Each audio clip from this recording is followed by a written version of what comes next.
This week at NASA. 2, 1. Final preparations are being made at the Kennedy Space Center for the launch of STS-128. The 13-day mission, commanded by Rick Sturkow, will deliver a host of equipment to the International Space Station, as well as swap out astronaut Nicole Stott with Tim Cobra of Austin, Texas, who came to the station on STS-127. Stott is a first-time flyer who will serve as a flight engineer for Expeditions 20 and 21. The Clearwater, Florida native spent the first 11 years of her NASA career at the Kennedy Space Center, helping ready the space shuttle for flight. It never crossed my mind that, that being an astronaut was a possibility. And, once I started working there and meeting the people that worked there and, seeing astronauts come through and seeing what they did, when they were there, working with the hardware or getting their colleagues ready to fly, it became more real to me. And then having people encourage me was, I think, the big step to actually getting here. KCJ F1F and F2F. Another spaceflight rookie is Kevin Ford, who will be in the pilot's seat. The Indiana native from the Fort Wayne area town of Montpelier is excited that 9 years after joining NASA's astronaut corps, he is finally going into space. During the flight, I'm really looking forward to the ascent, that acceleration for 8.5 minutes. The takeoff in an airplane is a fascinating thing for me too, but I think the ascent's just going to be really awesome. I've got real work to do, of course, during the ascent, so I'm going to have to pay close attention to my duties, but hopefully I'll just have a chance to really enjoy that ascent. Everybody who does it so far has. The other members of the STS-128 crew are mission specialists Pat Forester of Springfield, Virginia, Danny Olivas of El Paso, Jose Hernandez of Stockton, California, and European Space Agency astronaut Christer Fuglesang of Stockholm, Sweden. Space Shuttle Discovery's next launch attempt is scheduled for Friday, August 28th at 12:22 a.m. Samples retrieved from NASA's Stardust spacecraft contain glycine, a fundamental building block of life. The discovery, the first of its kind, was made by NASA researchers examining samples returned to Earth by Stardust after the spacecraft passed through gas and dust around Comet Wild 2 in 2004. This is the first time that we've detected an amino acid in a comet. We think that this is really important because we know that the early Earth was bombarded by comets and by meteorites that delivered extraterrestrial organic material and helped to seed the early Earth with the materials that life needed to originate. NASA scientists believe the discovery of glycine in a comet supports the theory that life's building blocks are prevalent in space, and that life elsewhere in the universe may be common rather than rare. The rover Spirit has completed its 2,000th sol on Mars. The term sol is used by astronomers for the duration of the solar day on the red planet.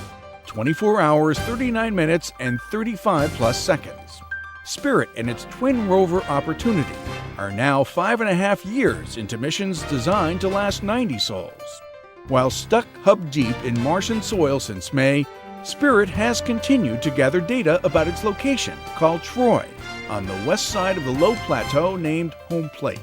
Opportunity, mobile and fully operative on the other side of Mars, will pass its 2,000th sol milestone early next month. The Orion crew module that'll be used for the first Launch Abort System flight test is now at the White Sands Missile Range, New Mexico, following its departure from the Dryden Flight Research Center. Similar to the Apollo crew module, the Orion capsule has a launch abort system, enabling the crew's escape from the launch rocket should something go wrong on the path or during ascent to orbit. At Dryden, engineers and technicians installed instrumentation, electrical wiring, computer systems, avionics, parachutes, and other equipment needed for the first of 5 planned abort tests now scheduled for early 2010 at White Sands. NASA Eclipse, a web-based series of educational videos, has been recognized by the Disney Corporation with an iParenting Award for Outstanding Television Product of 2009. Produced by the National Institute of Aerospace, NIA, and NASA, Eclipse had 2 of its 4 programs honored. A NASA's Our World episode called Fluid Shift, and a NASA's real-world mathematics segment entitled SCRarab, NASA's newest lunar exploration rover. We're grateful for the opportunity to work in partnership with NASA to produce NASA Eclipse.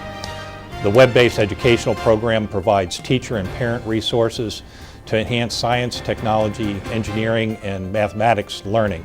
NASA Eclipse are designed to increase literacy and inspire students about science, technology, engineering, and mathematics and their applications in the real world.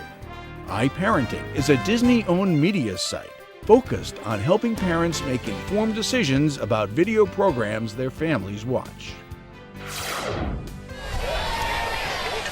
The Lancaster Jethawks honored the last crew members of the triple-sonic Lockheed SR71 Blackbird aircraft during the baseball team's annual Aerospace Appreciation Weekend.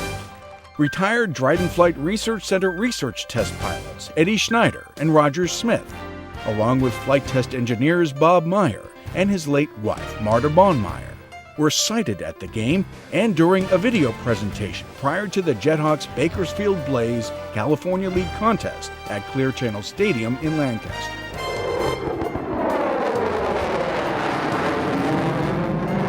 Two SR-71 Blackbird aircraft were flown at Dryden for high-speed and high-altitude aeronautical research during the 1990s.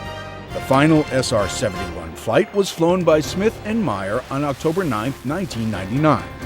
The SR-71 still holds the record as the world's fastest and highest flying production aircraft. It could fly more than 2,200 miles per hour, Mach 3 plus, or more than 3 times the speed of sound, and at altitudes of more than 85,000 feet. When you feel a sense of accomplishment in the airplane is how soon you can uncurl your toes after takeoff. Schneider, Smith, and Meyer were on hand to sign autographs during the game. The first 1,500 fans in attendance received a free replica SR-71, complete with a bobblehead pilot head emerging from its cockpit. 3, 2, 1. Retired astronaut Vance Brand planted a moon tree in the city of Palmdale, California, home of the Dryden Flight Research Center. Assisted by Steve Schmidt, Dryden's Director of Aircraft Operations Facility, and James Ledford, the mayor of Palmdale, Brand planted the sycamore sapling at the Aero Institute in the Palmdale Civic Center. The second-generation sapling was germinated from seeds kept in containers aboard the Apollo 14 command module during its 1971 mission. Brand flew in space on the Apollo-Soyuz test project mission in 1975, and 3 space shuttle missions, STS-5 in 1982, STS-41B in 1984, and STS-35 in 1990. We're here to commemorate the 40th anniversary of Apollo, and Apollo is one of the biggest, most successful programs that I've viewed in my life.